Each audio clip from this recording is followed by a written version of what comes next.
Donc maintenant, depuis le 11 septembre, les tours sont blindées pour empêcher une entrée dans le cockpit sans l'accord du pilote. Donc même avec une arme, on ne peut pas ouvrir les avions de la Lufthansa.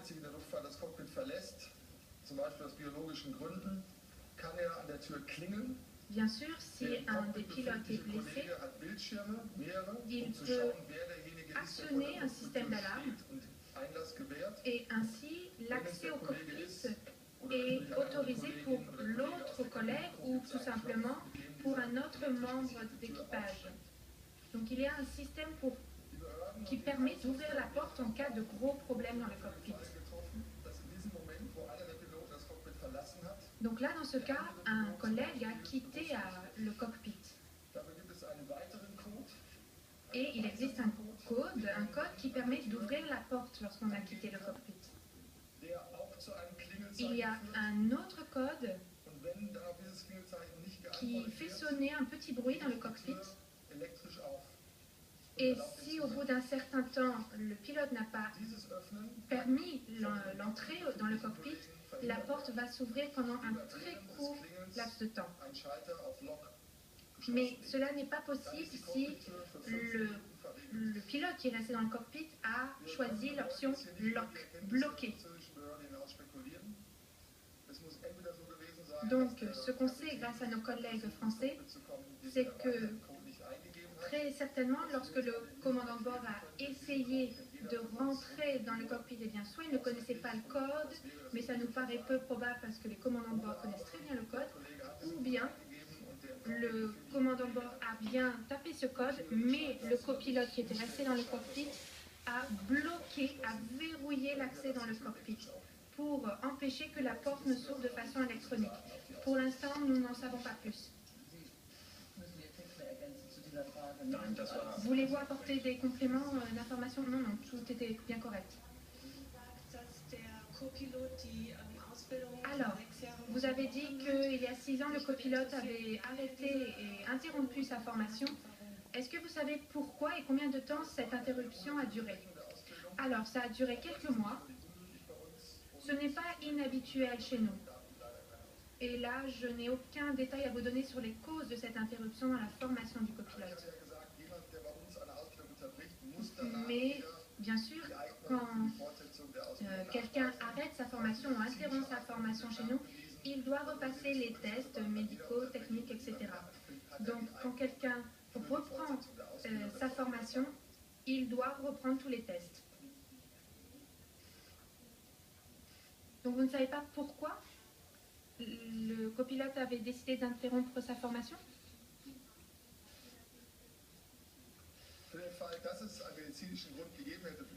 Alors, si il y avait une raison médicale, vous savez bien que le secret médical doit prévaloir même après le décès de la personne. C'est la loi qui le dit en Allemagne, mais l'enquête, très certainement, se penchera sur cette éventualité. Donc s'il y a eu un problème médical, je ne suis pas en mesure de le dire.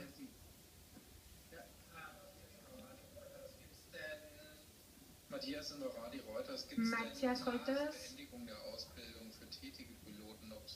Alors, est-ce qu'il y a des contrôles psychologiques une fois que la formation est terminée pour voir si les collègues vont bien, tout simplement, si les pilotes vont bien?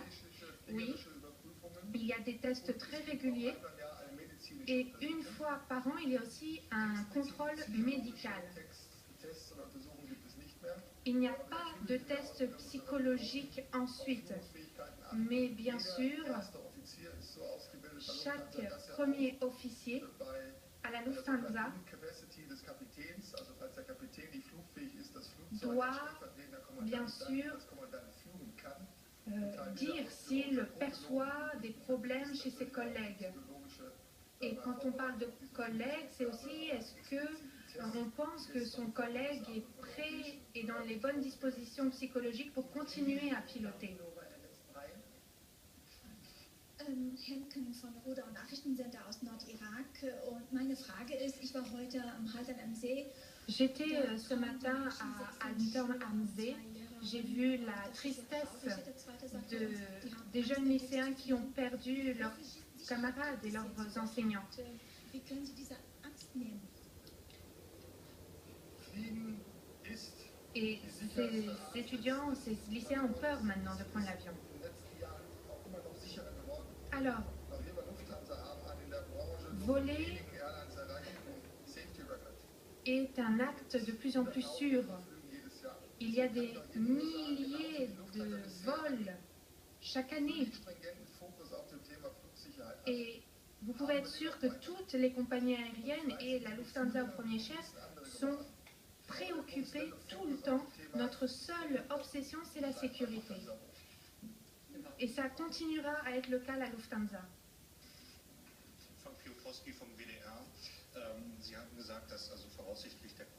Vous avez dit que très certainement le copilote avait précipité l'avion vers la montagne de façon délibérée.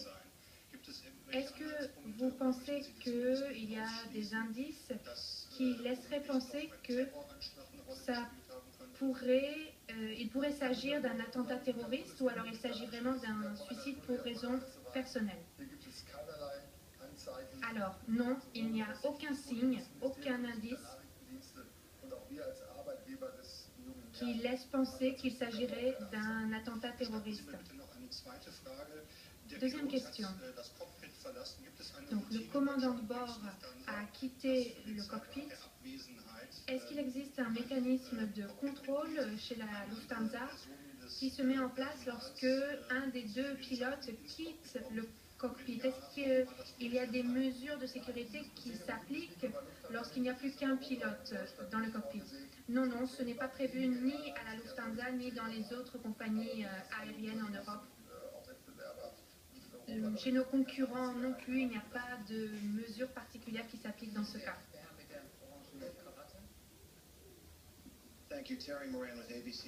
Merci, ABC News. Est-ce que vous pouvez donner davantage de détails sur le processus d'évaluation des capacités mentales des candidats? Est-ce que vous enquêtez également sur la famille, les amis, etc. Et dans ce cas-là, qu'est-ce que vous trouvez pour ce copilote? Je l'ai déjà dit, nous avons un processus très strict. Il y a aussi un processus psychologique qui a lieu, des tests psychologiques quand nous choisissons et sélectionnons nos pilotes. Cela est le cas pendant toute la formation, mais nous n'allons pas jusqu'à interviewer les connaissances, la famille, les amis de nos candidats. Ça ne se fait pas chez nous, mais ça ne se fait pas non plus dans les autres compagnies aériennes.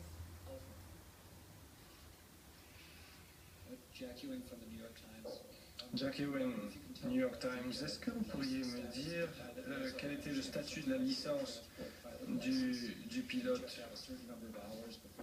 Est-ce qu'il avait un niveau particulier? Est-ce qu'il n'y avait pas une question d'heure de vol avant d'attribuer telle catégorie de licence? Donc je voulais savoir où est-ce qu'ils en étaient. Et ensuite, est-ce qu'il y a quelque chose qui a été mal fait par le pilote ou le copilote au cours de ce vol? À la Lufthansa, et c'est le cas aussi pour notre filiale Germanwings, il faut que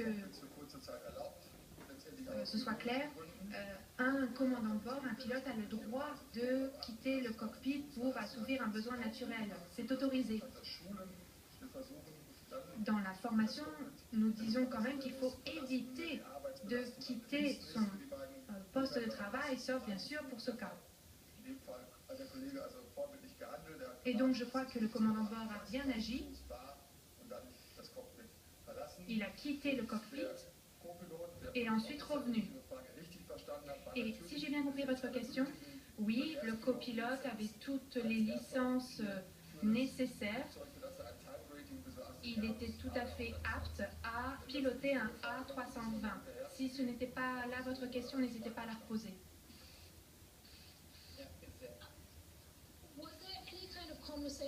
Y a-t-il eu une conversation entre le pilote et le copilote juste avant que le pilote ne quitte la cabine?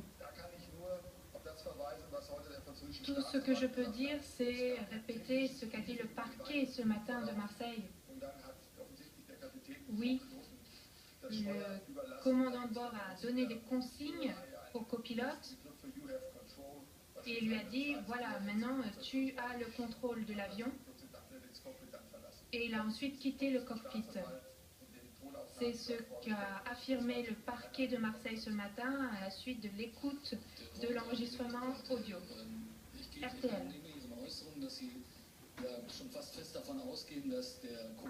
Donc, on peut être pratiquement sûr que le copilote a commis un suicide, s'est suicidé. Est-ce qu'il faut exclure le fait que le copilote aurait pu se tromper, commettre une erreur?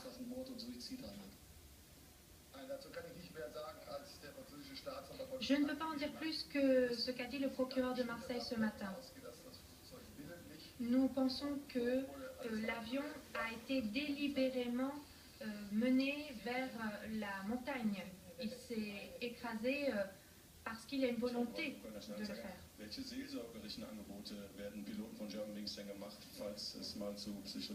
Alors, quand il y a des problèmes psychologiques à la Lufthansa ou à Germanwings, est-ce qu'il y a des propositions qui sont faites aux pilotes?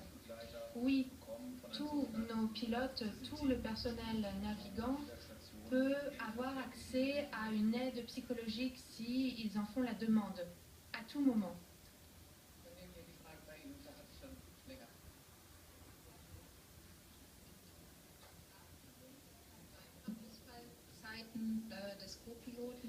Est-ce que récemment, il y a eu des incidents que vous avez enregistrés avec le copilote? Et quelles sont les mesures à prendre, les procédures pour qu'un copilote devienne pilote, tout simplement? Alors, je répète ce qui a été dit à propos de la formation. Oui, la seule chose qu'on a à dire sur le copilote, c'est qu'il a en effet interrompu il y a longtemps sa formation, mais qu'il a ensuite réalisé tous les tests nécessaires. Voilà, c'est le cas pour toutes nos formations. Et donc c'était il y a 6 ans, je le répète. Il a interrompu sa formation. C'est tout ce que je peux dire sur ce copilote.